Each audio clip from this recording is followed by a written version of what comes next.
Vamos a ver la diferencia entre la presión, la renina, la aldosterona, el magnesio y el calcio cuando tenemos la patología de el síndrome de inapropiada secreción de hormona antidiurética y para el aldosteronismo primario, tumor secretor de renina, síndrome de Bartter, síndrome de Gitelman, síndrome de Liddle y síndrome de aparente exceso de mineralocorticoide. Aquí el calcio que estamos viendo es el calcio en la orina. Calcio en la orina.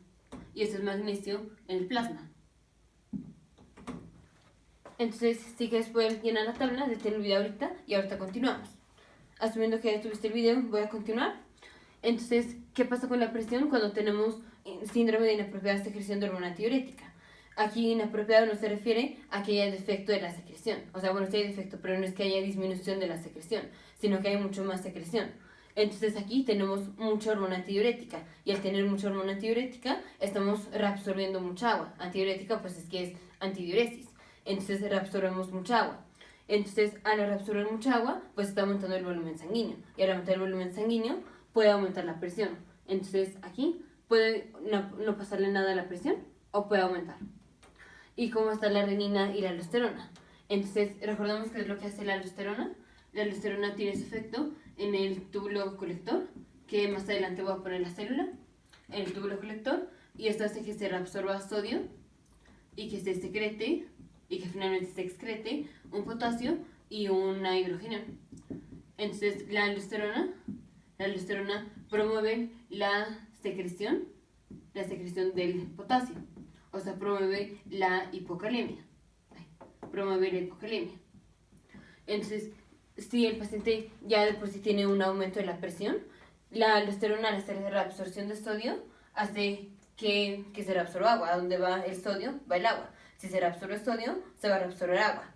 Entonces, un aumento de la aldosterona hace aumento de la presión. Si el paciente tiene aumento de presión, ¿qué va a tratar de hacer? ¿Producir más aldosterona o producir menos aldosterona? Va a tratar de producir menos aldosterona. Y aquí, menos aldosterona. Y también otra cosa que promueve que se secrete menos aldosterona es que como tenemos más reabsorción de agua, pues todos los solutos van a estar diluidos. O sea, vamos a tener la misma cantidad de soluto, algún ion, potasio, sodio, cloro, glucosa, lo que sea, y vamos a tener más volumen. Entonces, esto nos va a hacer una disminución de la concentración de cualquier ion o de cualquier soluto. Entonces, vamos a tener disminución de potasio, o sea, disminución de la concentración de potasio y pues de todos los demás iones. Pero aquí, una disminución de potasio, si la aldosterona promueve la secreción de potasio, o sea, promueve que haya hipocalemia, aquí si ya tenemos hipocalemia, pues entonces menos aldosterona se va a secretar, porque si secretáramos más, entonces habría más hipocalemia, se promovería más la excreción de potasio. Entonces, si ya de por sí, como tenemos aumento de la reabsorción de agua por medio de la secreción de la hormona antidiurética, tenemos una disminución de la concentración. Entonces, si hubiera aumento de la aldosterona, habría menos potasio, porque se estaría secretando más. Entonces aquí vamos a tener disminución de la aldosterona. Y ya vemos por qué. Una, porque si tenemos aumento de la presión, pues si hubiera un aumento de la aldosterona, a eso haría más reabsorción de sodio y eso haría un aumento de la presión. Entonces queremos tener lo opuesto, una disminución de la aldosterona. Y la otra es que si tenemos hipocalemia, porque tenemos aumento de la reabsorción de agua, como la aldosterona promueve la hipocalemia, queremos tener menos aldosterona para no empeorar esta relativa hipocalemia. Entonces aldosterona baja, ¿y cómo es que tenemos aldosterona baja? Pues que no se activa el sistema renina-angiotensina-aldosterona. Entonces la renina va a estar baja. Vamos con el hiperaldosteronismo primario. Primario quiere decir que lo que está afectado es, digamos, el último tejido en ser estimulado. Vamos a ver a lo que me refiero. Tenemos el eje renina-angiotensina-aldosterona. Entonces la renina agarra el angiotensinógeno, que es una molécula producida por el hígado, y lo convierte en angiotensina 1. Y la angiotensina 1 en el pulmón es convertida a angiotensina 2. Y la angiotensina 2 es la que llega a la zona fasciculata, de la corteza de las glándulas suprarrenales y promueve que se produzca la aldosterona. Entonces la angiotensina 2 promueve la secreción de aldosterona por medio de estimulación de la corteza, de la zona glomerulosa no fasciculata, de la zona glomerulosa de la corteza de las glándulas suprarrenales. Entonces, si tenemos más angiotensina 2, Esto estimula a la zona glomerulosa a que produzca más aldosterona. Aquí en el hiperaldosteronismo primario es la zona glomerulosa de la corteza de las glándulas suprarrenales está produciendo aldosterona independientemente de que si la angiotensina 2 esté estimulando a la zona glomerulosa. Entonces aquí la zona glomerulosa, independientemente de si la angiotensina la esté estimulando o no, la zona glomerulosa va a producir aldosterona. Entonces la aldosterona, ¿cómo va a estar? Va a estar aumentada.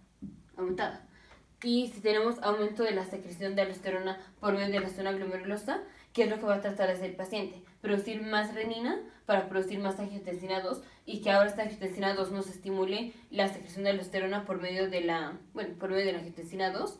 Si ya de por sí tenemos un aumento de secreción de aldosterona por un defecto intrínseco de la zona glomerulosa, o va a tratar de disminuir la renina para disminuir la angiotensina 2 y no estimular la secreción de aldosterona, y pues que ya nada más tenga la secreción de aldosterona, que es por un defecto intrínseco de la corteza de las glándulas suprarrenales, pero no per se porque la angiotensina 2 la esté estimulando.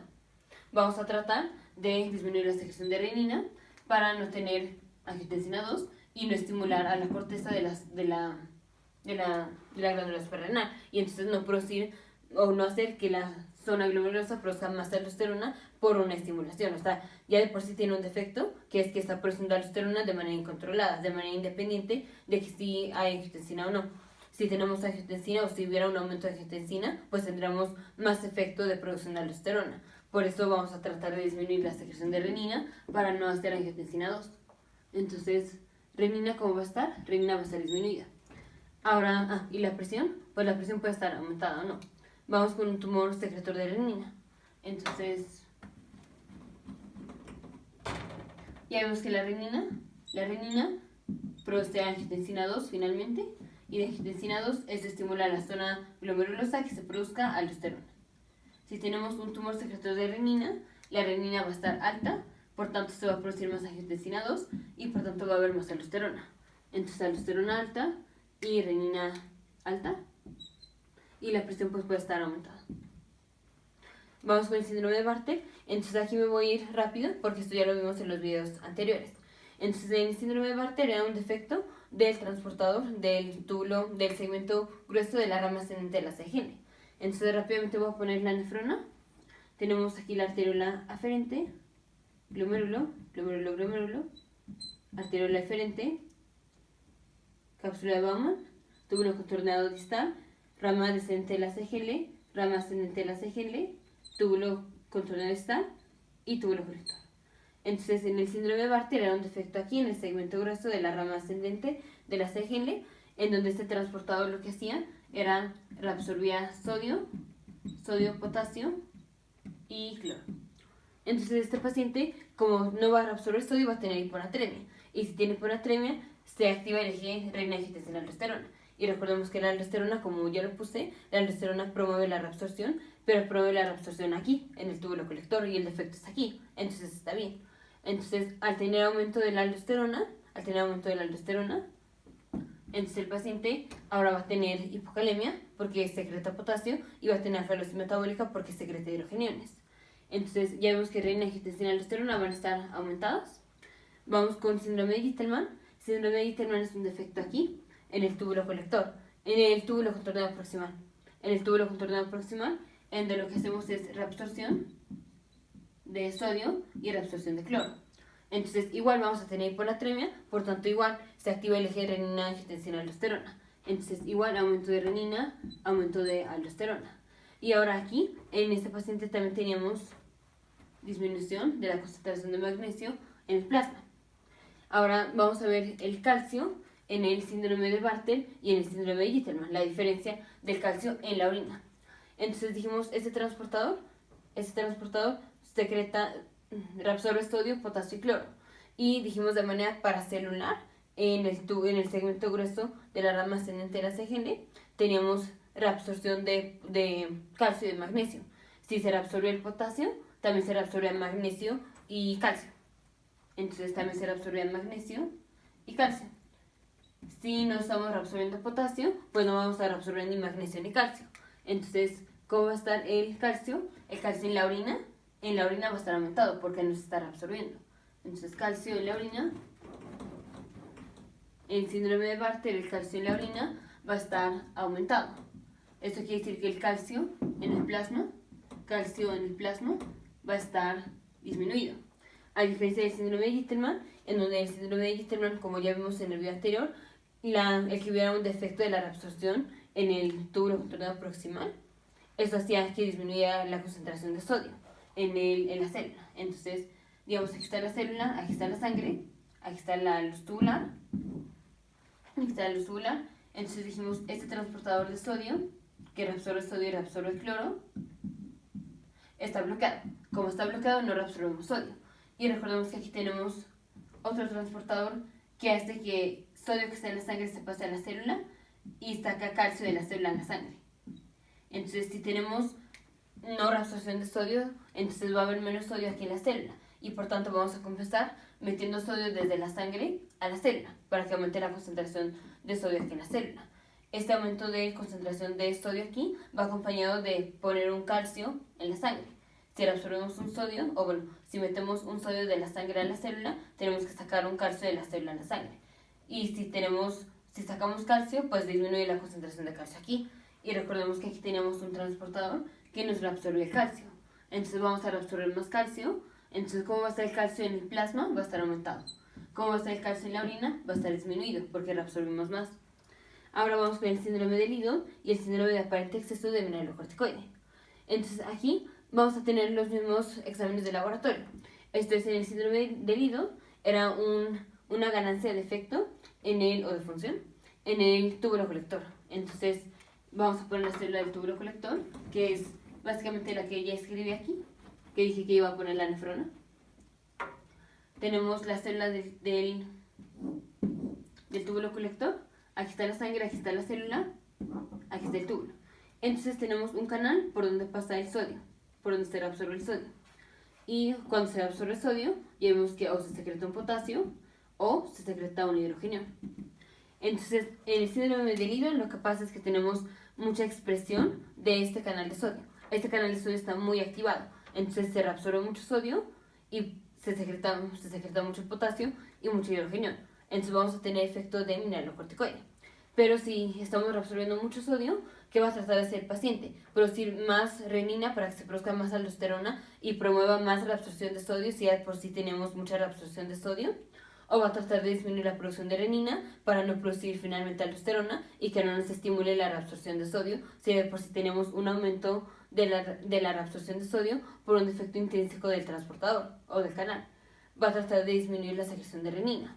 Entonces vamos a tener menos renina y menos aldosterona, aunque el efecto que tenemos es un efecto de mineralocorticoide, nada más porque tenemos mucha expresión de este canal en la membrana de la célula.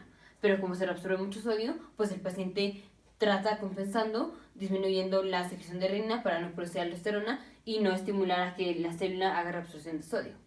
Y lo mismo en el síndrome de aparente exceso de mineralocorticoide. Aquí lo que pasa es que tenemos un aumento de cortisol y recordemos que cualquier glucocorticoide tiene mínimo efecto como un mineralocorticoide. Aquí al tener un aumento masivo de cortisol, este mínimo efecto que tiene un cortisol o un glucocorticoide, que este mínimo efecto de mineralocorticoide, si ahora tenemos muchísimos glucocorticoides como es el cortisol, pues este mínimo efecto de cada cortisol hay que sumarlo porque tenemos un montón de cortisol. Entonces ahora este mínimo efecto ya no es tan mínimo, ahora es un efecto mayor de mineralocorticoide. Entonces aquí tenemos lo mismo, tenemos reabsorción de sodio y secreción de potasio y secreción de hidrogenio. Solo que lo que estimula la reabsorción de sodio no es la aldosterona, sino que es el aumento del cortisol. Aquí es el cortisol, en este síndrome, es el cortisol el que está haciendo la reabsorción de sodio, como ya vimos en el video del síndrome de aparente exceso de mineralocorticoide. Entonces, si ya de por sí el paciente está reabsorbiendo sodio, igual, ¿qué vas a tratar de hacer? Producir más renina para producir más aldosterona y que se reabsorba más sodio si ya de por sí se está reabsorbiendo mucho sodio. O vas a tratar de disminuir la secreción de renina para no producir aldosterona y no estimular a que se reabsorbe sodio si ya de por sí tiene un aumento de la reabsorción de sodio. Pues ver por eso va a tratar de disminuir la secreción de renina para no hacer secreción de aldosterona y que no se reabsorba más sodio. ¿Y cómo va a estar la presión en los dos casos? La presión va a estar aumentada porque tenemos efecto de mineralocorticoide. Si reabsorbemos sodio, recordemos que a donde va sodio va el agua. Entonces vamos a tener un aumento del volumen sanguíneo. Entonces, aquí importante, en diferencia entre hiperaldosteronismo primario y tumor secretor de renina, es que las dos tienen aumento de la aldosterona, pero en el hiperaldosteronismo primario tenemos disminución de renina, mientras que en el tumor secretor de renina tenemos aumento de renina. Importante en el síndrome de Bartter versus Gitelman, el calcio. Entonces, el calcio en la orina está aumentado en síndrome de Bartter y disminuido en síndrome de Gitelman. Mientras que en el plasma tenemos disminución del calcio en el síndrome de Bartter y aumento de calcio en el síndrome de Gitelman. Y aquí pues el síndrome de aparente exceso de mineralocorticoide y síndrome del hilo se presenta exactamente igual. Lo único que pasa es el defecto. Aquí tenemos un defecto del canal en donde tenemos mucha actividad del canal, mientras que aquí en el síndrome de aparente exceso de mineralocorticoide lo que pasa es que tenemos un aumento de cortisol y por glucocorticoide tenemos un mínimo efecto de mineralocorticoide. Pero si tenemos muchísimos glucocorticoides, pues ahora sí es un efecto mayor de mineralocorticoide. Entonces, síndrome del hilo y síndrome de aparente exceso de mineralocorticoide se presentan más o menos igual, o cuando menos la renina y la aldosterona van a estar disminuidas, mientras que la presión va a estar aumentada por aumento de la absorción de sodio. Nos vemos en el siguiente video.